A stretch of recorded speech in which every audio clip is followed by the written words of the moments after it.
कवितेचे नाव आहे ती. सकाळच्या धावपळीत तीच पहिली उठते, आपल्या थकव्याला कपाटात बंद करून हसते. सकाळच्या धावपळीत तीच पहिली उठते आणि आपल्या थकव्याला कपाटात बंद करून हसते. चहा उकळतो, मुलांचे नवऱ्याचे डब्बे तयार होतात आणि तिची स्वप्न मात्र रोज मागेच राहतात. तिची स्वप्न मात्र रोज मागेच राहतात. तरीही ती छान तयार होते आणि ट्रेनच्या गर्दीत स्वतःला लोटून देते. तरीही ती छान तयार होते आणि ट्रेनच्या गर्दीत स्वतःला लोटून देते. ऑफिसला जाते चेहऱ्यावर आत्मविश्वास घेऊन, पण मनात विचार चाललेले असतात, रात्री भाजी काय देऊ बनवून. बॉसच्या शब्दांनी कधी कधी मन दुखतं, पण मैत्रिणींच्या घोळक्यात हसू पुन्हा फुलतं. कधी कधी कामाचा फायलींचा ताण इतका वाढतो आणि वरिष्ठ साहेब मग राग जास्तच झाडतो.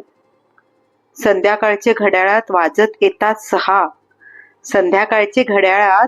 येतात 6. मग तिची घरी जाण्यासाठी लगबग किती तीच पहा. डोळ्यासमोर उभा राहतो पाळणा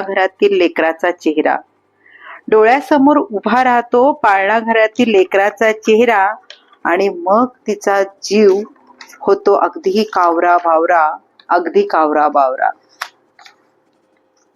मग ते ऑफिस, त्या फायली, तो बॉस आणि ती रेल्वेची गर्दी काही दिसत नाही.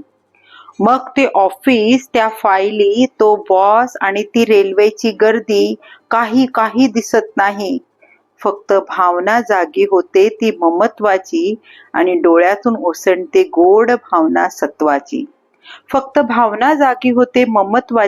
डोळ्यातून ओसंडते गोड भावना सत्वाची. कोणी विचारत नाही तू थकलीस का? दररोज जगतेस तू दुःख लपवून थोडी हसतेस का? कोणी विचारत नाही तू थकलीस का? दररोज जगतेस तू दुःख लपवून थोडी हसतेस का? घर ऑफिस नाती सगळं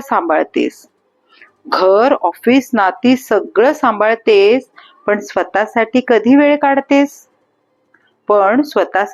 वेळ काढतेस?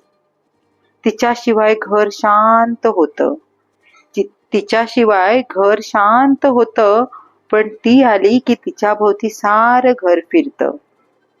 कारण ती आहे एक स्त्री, ती एक ताई आहे, ती एक आई, ती एक मुलगी आहे.